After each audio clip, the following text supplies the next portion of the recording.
Good morning, students. Today we are going to start class 7th English supplementary reader, chapter number 1, The Tiny Teacher. Read the remaining part of this chapter. Now we begin. Each has hundreds of little rooms. यानी जो प्रत्येक एंथिल्स होता है, जो चींटियों का घर होता है, उसमें सैकड़ों छोटे छोटे कमरे होते हैं एंड पैसेज और रास्ते होते हैं. पैसेज मीन्स रास्ते. In some of these rooms, इन कमरों में the queen ant lays eggs, तो जो रानी चींटी होती है वो अंडे देती है.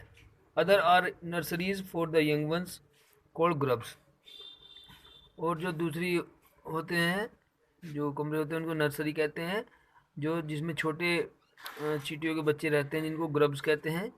Workers have their reserve quarters, और जो मजदूर होते हैं उनमें भी, जो चींटियों में काम करने वाले, उनके अलग से क्वार्टर रिजर्व होते हैं. They spend most of their time searching for food, यानी वे अपना जो सबसे ज़्यादा समय जो है भोजन खोजने के लिए करते हैं. Some rooms serve as store houses for this food, यानी कुछ उनमें से कुछ कमरे जो हैं वे चींटियाँ स्टोर हाउस के रूप में अपना भोजन रखने के लिए प्रयोग करती हैं.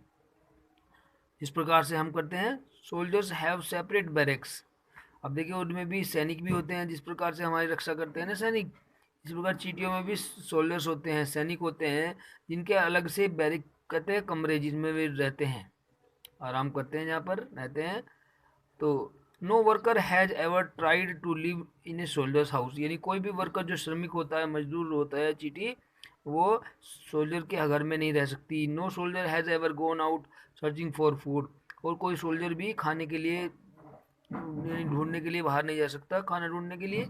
नो वर्कर और सोल्जर और cleaner has ever harmed a grub, ना तो कोई वर्कर जो मजदूर होता है चींटी, ना कोई सैनिक, और जो सफाई कर्मी, सफाई करने वाली जो चींटी होती है, वे कोई भी ग्रब को, यानी छोटे बच्चे को चींटी के, उसको हार्म नहीं कर सकता, यानी नुकसान नहीं पहुंचा सकता. सो यू सी, इसलिए आप देखते हैं कि an ant's life is very peaceful. Peaceful means शांति प्रिय है. इसलिए आप देखते हैं कि जो एंट का जीवन होता है, चींटी का जीवन बहुत ही शांति प्रिय होता है.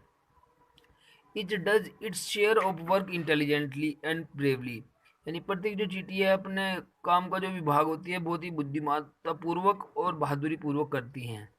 And never fights with other members of the group, और कभी भी ग्रुप के अन्य सदस्यों के साथ में नहीं झगड़ती हैं.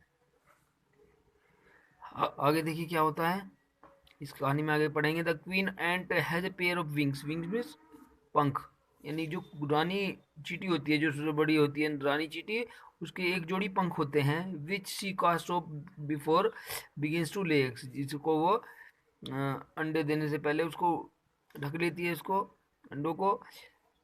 Eggs H and become grubs, यानी जब अंडे सेती है, सेने के बाद में उसमें से ग्रब निकलते हैं, छोटे छोटे चींटी के बच्चे. Grubs change into the cocoons, और फिर ग्रब बड़े से होकर थोड़े से कोकून्स बन जाते हैं.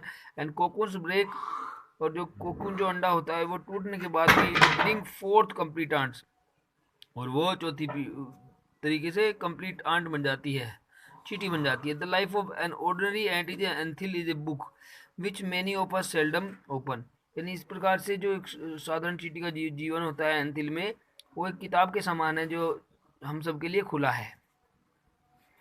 The queen is the mother of the entire population of the colony, यानी जो रानी चींटी होती है वो पूरी पॉपुलेशन की, अपनी कॉलोनी की मदर होती है, माता होती है. It lives for about 15 years, और लगभग वो 15 वर्ष जीती है. It has a pair of wings, उसको एक जोड़ी पंख होते हैं उसके. But bites them off after its wedding fight, और वो लड़ने के बाद मतलब काटती है. The fight takes place on the hot summer day, और ये जो है गर्मी तक चलता रहता है, गर्मी के दिनों में. The queen leaves the nest, उसके बाद में जो रानी होती है वो अपने नेस्ट को छोड़ देती है. And goes out to meet the male ant, और मेल आंट से मिलने चली जाती है. और ड्रोन, जिसको मेल आंट को हम ड्रोन कहते हैं. High up in the air, हवा में उड़कर. On its return to earth, फिर उसके बाद में वो वापस धरती पर आती है. It gets rid of its wings, उसके पंख गायब हो जाते हैं, छुटकारा मिल जाता है. And then does nothing but lay eggs, और कुछ नहीं करती वो, उसके बाद में वो अंडे देती है। Okay students, next part next video में करते हैं। Take care, bye bye.